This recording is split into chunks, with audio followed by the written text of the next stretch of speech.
Gente, como ya se dieron cuenta, les propongo que en esta Cuaresma oremos con David. David es un personaje interesantísimo, muy importante. Fíjense, si tomamos el Nuevo Testamento tal como está hoy, el Evangelio de San Mateo es el segundo nombre que enumera Mateo. ¿Se acuerdan? El Evangelio de Mateo 1.1 comienza con la genealogía de nuestro Señor Jesucristo, hijo de David, hijo de Abraham. Así que conocer a David es conocer a Jesús, porque es su antepasado, porque es su tatarabuelo, no más lejos, pero no importa, ¿no? Entonces, y miren, el título es Pecador y Creyente, o habría que ponerlo al revés, creyente y pecador, ¿sí? Y en este sentido para nosotros es un personaje muy rico para rezar en esta Cuaresma. Obviamente, insisto, David es un personaje de los más... es el gran rey, ¿no? Es el gran rey. Fíjense ustedes que cuando Pablo en la sinagoga de Antioquía de Pisidia hace la historia de la salvación, cuando lo nombra a David, dice Pablo que Dios dijo: he encontrado en David un hombre según mi corazón, que hará todo lo que yo le diga, ¿no? Esta es la figura de David. Para los judíos David era casi el hombre ideal delante de Dios, el que tiene un corazón parecido a Dios. Miren qué maravilla, miren qué maravilla. El que tiene un corazón parecido a Dios. Pero además, recuerden, cuando el cieguito en el Evangelio de Marcos le pide que lo sane, el grito del cieguito es: Jesús, hijo de David, ten piedad de mí. Así que miren la magnífica oración que hace este muchacho, ¿no? El Bartimeo, ¿se acuerdan? Estaba a la salida de Jericó y cuando escuchó que era Jesús se puso a gritar: hijo de David, ten piedad de mí. También en la carta a los Romanos. Ustedes saben que Romanos es un poco, ya lo dijimos alguna vez, ¿no? Dentro de las cartas es como la carta más pensada por Pablo, más pensada, sí, esa es la palabra. Y Pablo comienza, dice: les escribo acerca de Jesucristo, hijo de David según la carne, constituido por el Espíritu Santo, por la resurrección, hijo de Dios. Fíjense, ¿no? Entonces, la figura de David como anticipo de Jesús, como antecesor, realmente es una figura muy importante. Y nosotros la vamos a rezar en esta cualidad, creyente y pecador, igual que nosotros podríamos decir. Entonces, gente, les propongo que recemos juntos el Salmo, este Salmo 63, entre paréntesis 62, que fíjense ustedes, es un salmo del deseo. David anhela al Señor. Si leemos nuestra Biblia, fíjense que la Biblia tiene una pequeña introducción en letra muy chiquita. Algunos no nos dan los ojos, pero fíjense, Salmo de David cuando estaba en el desierto de Judá. ¿Sí? Salmo de David cuando estaba en el desierto de Judá. Lo vamos rezando juntos, así, dejando que la palabra se vaya sembrando en el corazón. Señor, tú eres mi Dios, yo te busco ardientemente, mi alma tiene sed de ti. Por ti suspira mi carne, como tierra sedienta, reseca y sin agua. Sí, yo te contemplé en el santuario para ver tu poder y tu gloria, porque tu amor vale más que la vida. Mis labios te alabarán. Así te bendeciré mientras viva y alzaré mis manos en tu nombre. Mi alma quedará saciada como con un manjar delicioso, y mi boca te alabará con júbilo en los labios.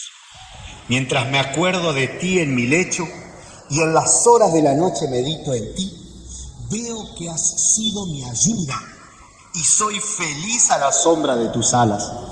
Mi alma está unida a ti y tu mano me sostiene.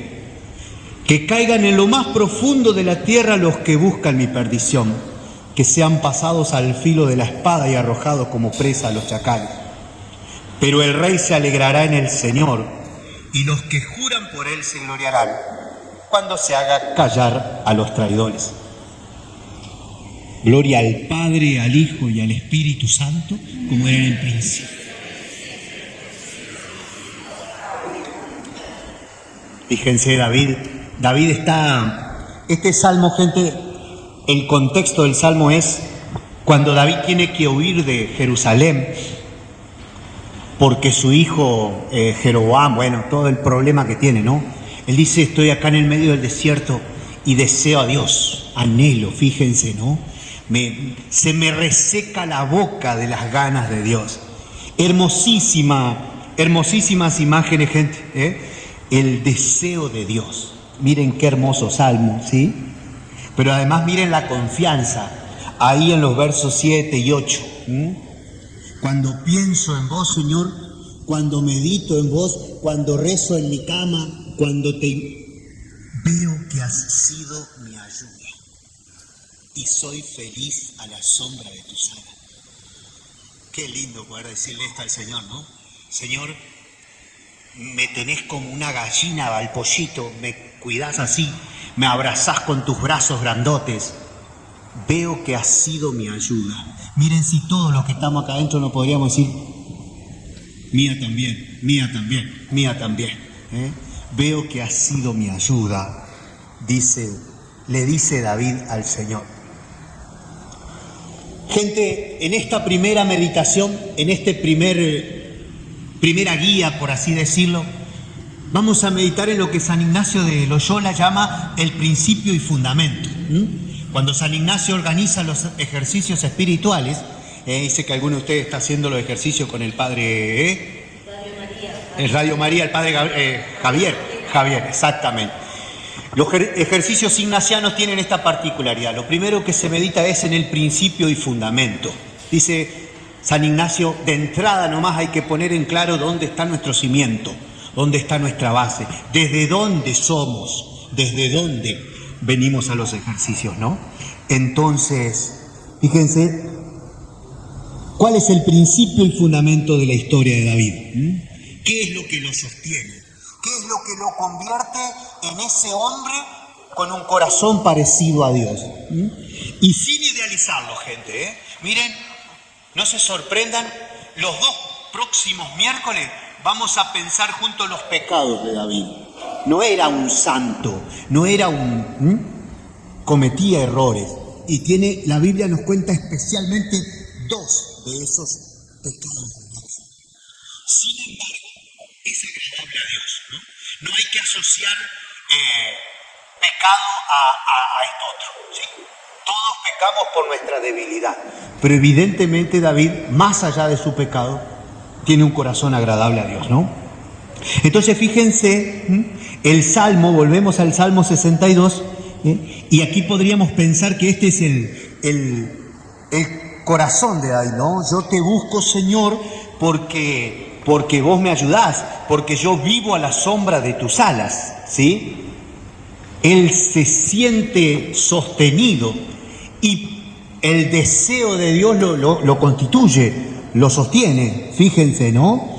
Es decir, David ama a Dios más que a cualquier cosa.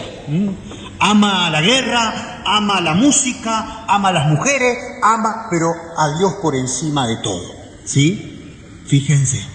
Y ahí podríamos decir, bueno, David se sostiene en esto. Pero miren lo que plantea el cardenal Martini ahí. Dice, a mi manera de ver habría que dar otro paso, ¿no? Y ahí fíjense, el Salmo 18 aparece casi literalmente en el segundo libro de Samuel. Segundo libro de Samuel, capítulo 22, hay un salmo ahí que él reza. Y fíjense ustedes, ¿no? Dice, David dirigió al Señor las palabras de este canto cuando el Señor lo libró de sus enemigos y de la mano de Saúl. Y ahí David reza, yo te amo, Señor, mi fuerza, Señor, mi roca, mi fortaleza y mi libertador. mi Dios, el peñasco en que me refugio, mi escudo, mi fuerza salvadora, mi baluarte, mi Salvador, que me libras de la violencia. Fíjense, David le empieza a decir a Dios sustantivos de protección: mi alcázar, mi baluarte, mi roca, en vos me afirmo, en vos me sostengo, en vos estoy seguro, en vos me siento cuidado. Entonces miren, el cardenal Martínez descubre, dice, el fundamento más profundo de la vida de David es que no es que él ama a Dios, sino que Dios lo ama a él. Es Dios quien lo ama. Miren, gente, ¿se acuerdan de Juan, el discípulo amado? Cuando el evangelista Juan dice que que Juan es aquel a quien Jesús amaba. Capítulo 3, en el lavatorio de los pies, ¿se acuerdan?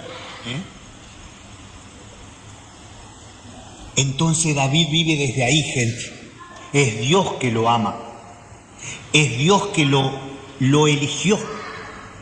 Y en este contexto, en esta certeza, yo les propongo leer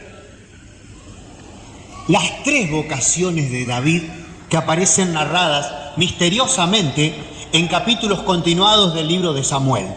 A ver, 3 relatos distintos de vocación para David. El que se nos viene a la memoria, no sé a ustedes, enseguida es cuando Samuel lo unge. ¿Se acuerdan, no? Samuel va a la casa de Jesé, le dice: trae a todos tus gurises, viene. Bueno, no me quiero adelantar. Ese es el más conocido que tenemos. Pero fíjense, en el capítulo 16 y 17 del primer libro de Samuel tenemos 3 narraciones distintas de vocación de David. Entonces, desde ahí vamos a leerlo y fíjense, miren qué lindo esto.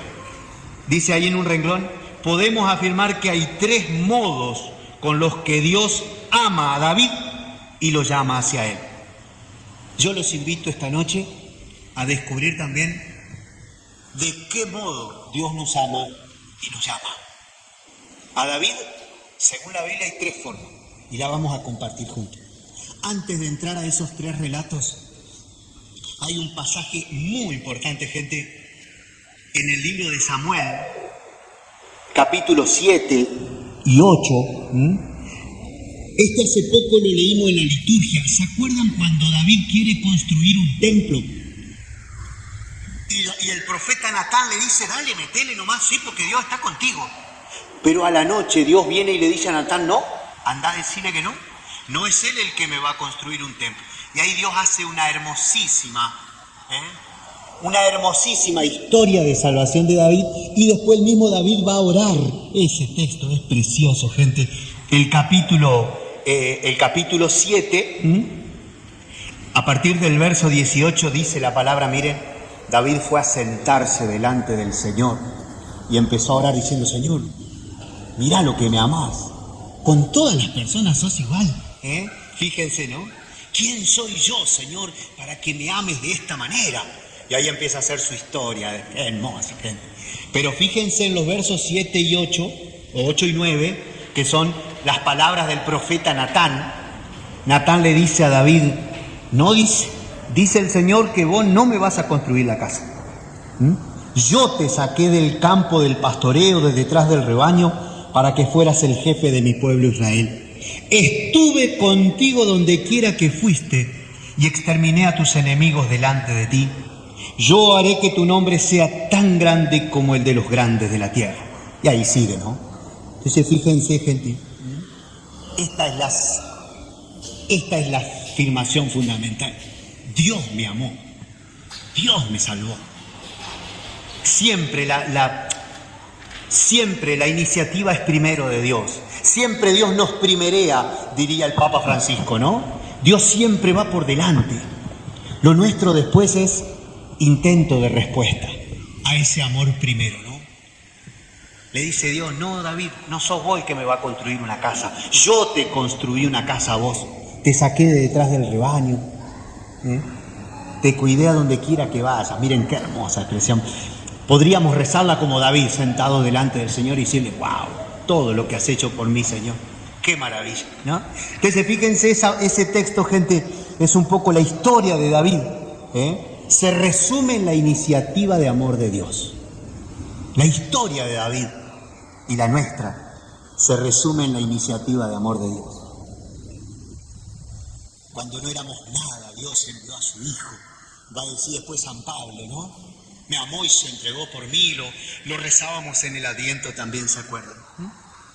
Entonces, fíjense, gente, ahora sí, en este contexto leemos así, yo lo voy a mencionar nomás, después si ustedes pueden y quieren en la semana vuelvan a leer estos 3 textos, las 3 vocaciones de David. Y miren los títulos que le pone el cardenal Martínez. La primera vocación es la elección divina, la segunda es de las circunstancias y la tercera es de la vocación mediante la asunción de un riesgo por parte de David, del elegido. Y miren el último renglón de nuestra hojita, son 3 vías a través de los cuales se expresa el amor divino. Entonces ahí nos encontramos, hermanos, primer libro de Samuel, capítulo 16, como les decía, ¿no? Con la más famoso de los 3 textos, que es la unción de David por parte de Samuel. Recuerden, Samuel estaba triste porque el rey Saúl le quería hacer daño. Como Dios lo había rechazado y Samuel le había tenido que comunicar eso, el rey se la agarró con el profeta. Entonces el profeta está triste, fíjense, ¿no? ¿Hasta cuándo vas a estar lamentándote? Le dice el Señor. Toma tu frasco de aceite y parte. Te envío a Jesé. Y ahí se acuerdan que sucede este hecho tan gracioso, ¿no? Cuando empiezan a entrar los hijos de Jesé, claro, entra el mayor, que era una bestia así, iba al gimnasio, estaba todo musculoso así, y Samuel dijo, ese debe ser el rey, mirá la pinta que tiene, lo loco es. Y Dios le dice, no, vos sabés que no, le dice, porque vos estás mirando la apariencia. El hombre mira las apariencias, pero Dios, menos mal, ¿no? Para los que no tenemos apariencia. Sí, pero fíjense, ¿se acuerdan de ese pasaje, no? Entonces, realmente David no era el más chiquitito, era el que cuidaba a los animales porque no servía para otra cosa, ¿sí? Era el más guricito. Fíjense la descripción que hace, ¿no? Era un chico de tez clara, de hermosos ojos, lindo guricito, pero no daba para la... A ver, los israelitas venían de Saúl, dice que Saúl le sacaba una cabeza por encima a todas las personas. Era alto, fornido, medio así, Y claro, viene este guricito hermoso, lindo gurí, pero no daba la apariencia. Miren cómo lo dice el cardenal Martínez ahí, ¿no? No hay mérito en el joven, no hay predisposición. Lo que puede ser una aptitud humana queda descartada, ¿no? David no parece ser apto para rey, no parece ser un hombre de las armas, no parece ser jefe, no tiene esa mirada de fuego, no, un guricito lindo nomás. Sin embargo, Dios había puesto sus ojos en él. Y bueno, insisto, Dios no mira las apariencias, sino el corazón. Por eso después Pablo va a decir, va a recordar que Dios dice, he encontrado en David un hombre según mi corazón. Entonces fíjense, gente, la vocación de cada uno de nosotros es pura bondad de Dios, es puro amor de Dios. ¿Por qué el Señor me trajo aquí? ¿Por qué me regaló? Puro amor nomás. Miren qué hermoso. Digo, poder descubrir que me amó desde antes, ¿no? ¿Se acuerdan por eso el himno de Efesios? Yo se lo cité, ahí me olvidé, lo pasé por encima, ¿no? Cuando en la carta a los Efesios empieza con esa hermosísima bendición, ¿no? Bendito sea Dios, el Padre de nuestro Señor Jesucristo, que nos ha bendecido con toda clase de bienes. Él nos eligió desde antes de la creación del mundo para que fuéramos en su presencia, santos e irreprochables por el amor. Él nos eligió, Él nos llamó, Él nos predestinó. ¿Se acuerdan? Ese precioso himno de la carta a los Efesios, ¿no? Entonces, fíjense, gente, el primer texto de la vocación de David es pura gracia de Dios. El más chiquito, es mirado por Dios. Fíjense. Pero miren cómo sigue la palabra. Segundo relato de vocación. Y aquí fíjense, aparece el tema de las circunstancias, de las casualidades. Las casualidades, ¿no? Siempre decimos, para Dios no existe la casualidad, pero para nosotros sí, porque nosotros somos seres sujetos al tiempo y al espacio, ¿no? Si nos encontramos en la esquina, decimos, ¡qué casualidad! Sí, bueno, que Dios haya pensado que nos encontremos es otra cosa. Pero fíjense cómo intervienen las casualidades también. Este segundo relato, y ahí el cardenal dice, en cierto sentido ignora lo anterior y lo expresa en la circunstancia. Fíjense, verso 14 en adelante. ¿Se acuerdan ustedes? Saúl estaba muy mal. Parece ser, hoy diríamos que es una persona bipolar. Había sido rechazado por Dios, estaba neurótico, estaba triste, estaba enojado. Pasaba de la euforia a la depre, y la música lo calmaba, la música lo serenaba. Entonces, dicen, consíganme a alguien que me calme, consigan a alguien que toque la cítara.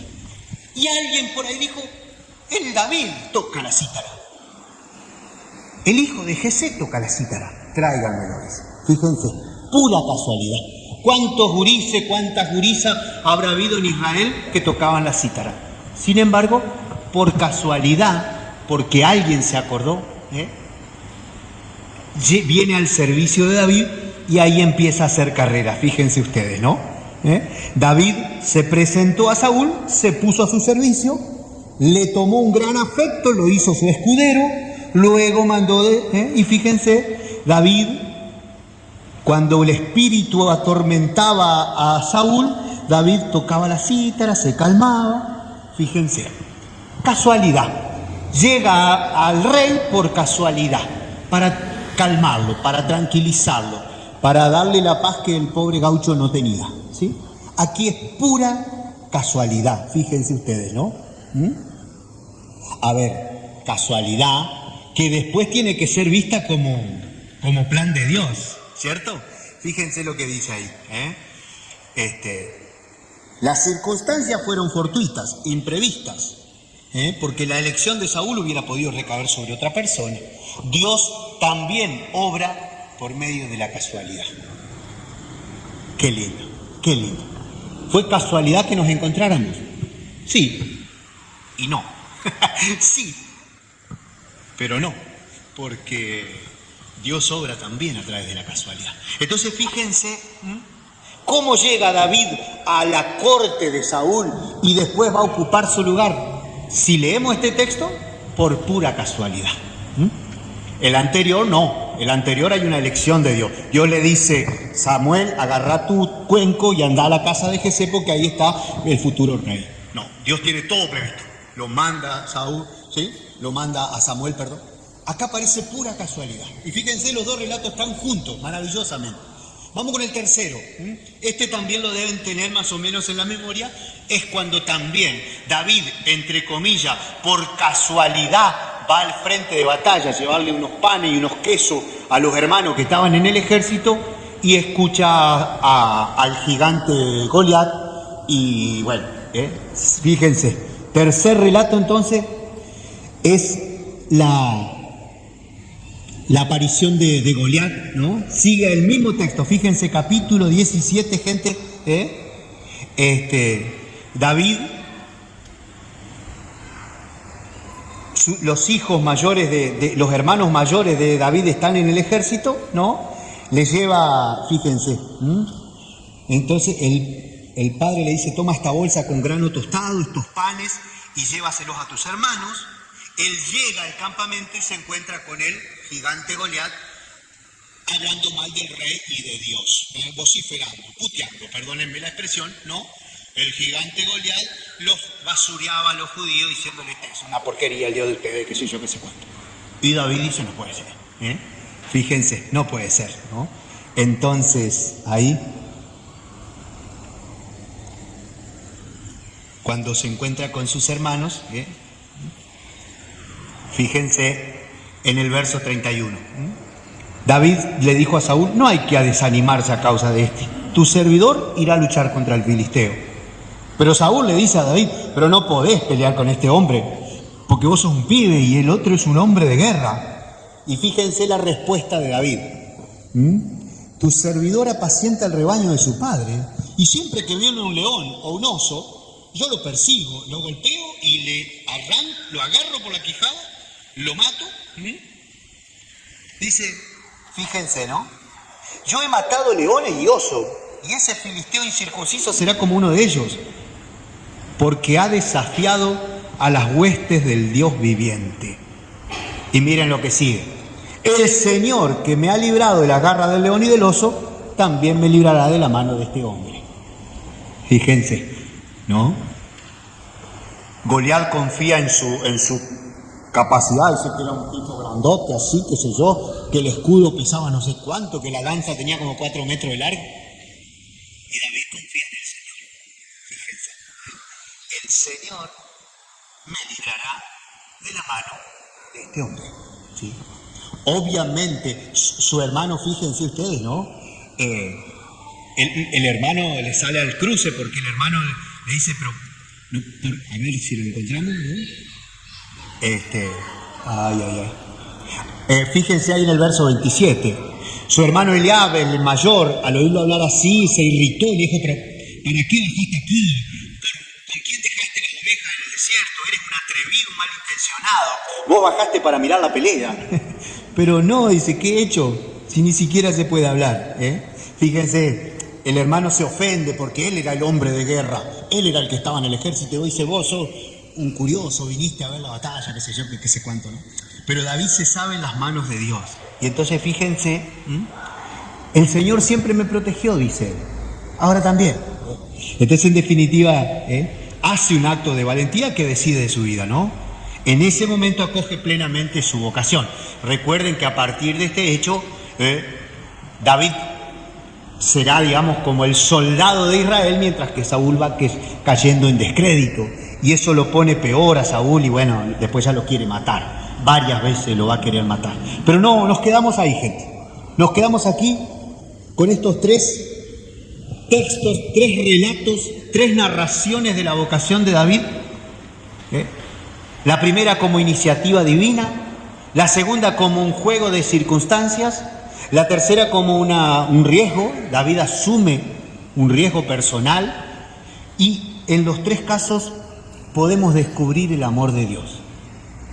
Entonces, ahora los invito, en la última partecita de la hoja, dice el principio y fundamento de mi vida.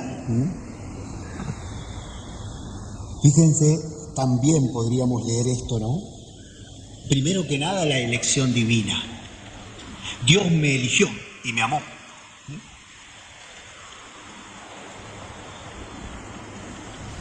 Me gustó mucho esto. Dice, puedo perder la vocación, puedo perder la gracia, puedo perder incluso la fe, pero sigue siendo cierto que Dios me ama. Y desde ahí todo se puede reconstruir. Fíjense, ¿no? Nosotros cambiamos, Dios no. Cuando Dios elige es para siempre, porque Dios es fiel. Porque Dios es fiel.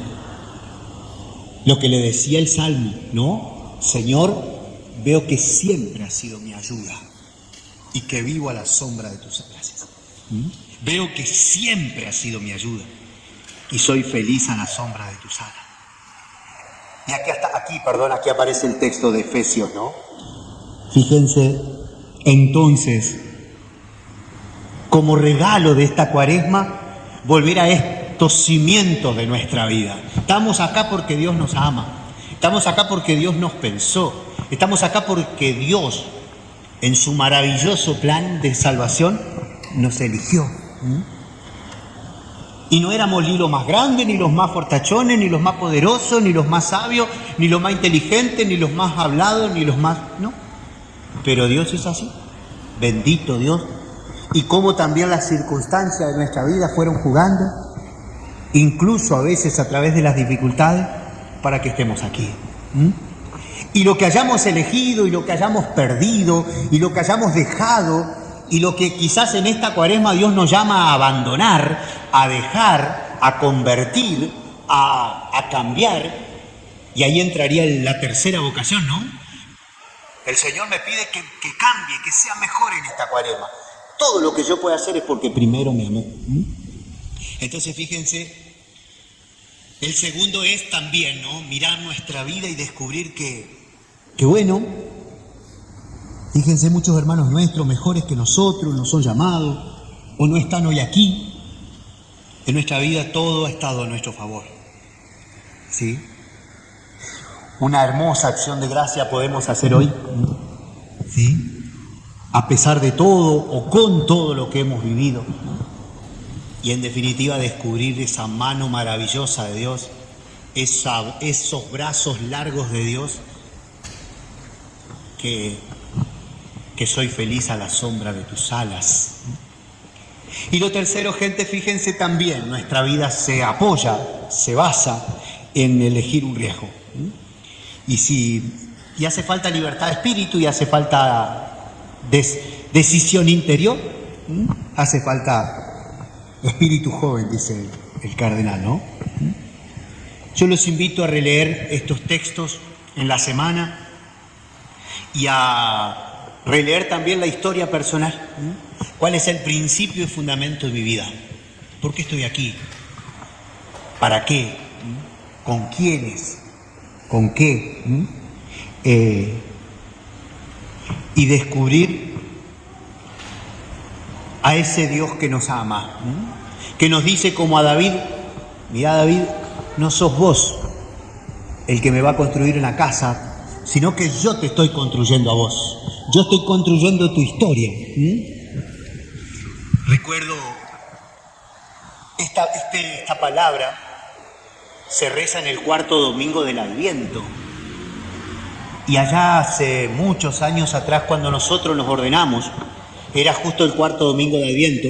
No, fue un viernes, pero... Y en la primera misa del Padre Néstor en Santa Ana, él parafraseó esta palabra, porque justamente la leíamos ese domingo, ¿no? ¿Se acuerdan ustedes? Alguno de ustedes se debe acordar. El domingo a la mañana celebramos la misa acá, mi primera misa, y después a la tarde fuimos a Santa Ana a celebrar la del Padre Néstor. Y él en ese momento, en su acción de gracias, dijo, ¿no?: el Señor me sacó de detrás de las mandarinas, de detrás de los cajones y del galpón, y me llevó a ser sacerdote, ¿no? Y siempre recuerdo esa relectura de Néstor porque fue como muy luminosa. Es decir, el Señor lo sacó a él de detrás de las plantas de naranja, de la huerta, de la quinta, porque lo quería para otra cosa. Y a cada uno de nosotros también el Señor me libró de tantas cosas. El Señor me cuidó. Veo que ha sido mi ayuda. Podría ser nuestra oración de esta noche, ¿no? Señor, veo que ha sido mi ayuda. Por eso le pedimos a María que interceda por nosotros y nos ayuda a descubrir eso, la iniciativa divina, ¿no? Fíjense si no podemos leer a María acá. Dios la elige, le cambia los planes. Ella pensaba una vida tranqui con José, casada ahí, armando su historia. Viene Dios y la llama para ser la madre de su hijo. Las circunstancias no eran las mejores, ¿no? Pregúntenle a José si no, cuando pensaba rajarse porque la cosa estaba complicada. Y el Señor y el riesgo: María, tenés que ser mamá soltera, vas a quedar embarazada del Espíritu. ¿Y cómo puede ser eso?, dice María. Mirá que yo todavía no vivo con el José. El Espíritu Santo, güey. Yo soy la servidora del Señor. María es un modelo de esta vocación de las circunstancias, del riesgo, del asumir el riesgo de dejarse llamar por el Señor. Y ojalá que también entonces nosotros podamos terminar diciendo: bueno, Señor, yo soy tu servidor, tu servidora. Que se hagan en mí tus planes, que se hagan en mí tus proyectos, Señor. Que se haga en mí tu deseo, porque yo te deseo, porque mi alma tiene sed de ti, porque por ti suspira mi carne. Te necesito, Señor, te anhelo, te deseo, Me muero de sed si no te tengo. Pero porque has sido mi ayuda a lo largo de mi vida, porque soy feliz a la sombra de tus alas. Los invito esta semana, en algún momento de la semana, vuelvan a la palabra, a estos textos que marcamos o a otros, pero la idea es que mirando a David como en un espejo nos vayamos reflejando, ¿no? Y desde ahí, David vive desde esa certeza. Ojo, insisto, no es santo. Vamos a ver un par de pecados jodidos de David, ¿sí? Pero sin embargo, nunca pierde la capacidad de alabar, de reconocer, y fíjense, me adelanto, el famoso Salmo 50, que tantas veces lo leemos en la Cuaresma, es justamente la palabra de David frente a su pecado. No me quiero adelantar, pero fíjense, ¿no? David se sabe pecador, se sabe, ¿Se acuerdan del Salmo 50, no? Señor, yo soy débil, desde el seno de mi madre nací pecador, yo soy frágil, pero restáurame y te daré gracias. Fíjense, David no pierde nunca la capacidad de reconocer al Señor que lo hizo y que lo rehizo y que lo constituye. Por eso, hermanos, les propongo que esta semana oremos en este principio y fundamento. Somos amados de Dios y después todo lo que venga será añadido. Gracias y hasta el miércoles que viene.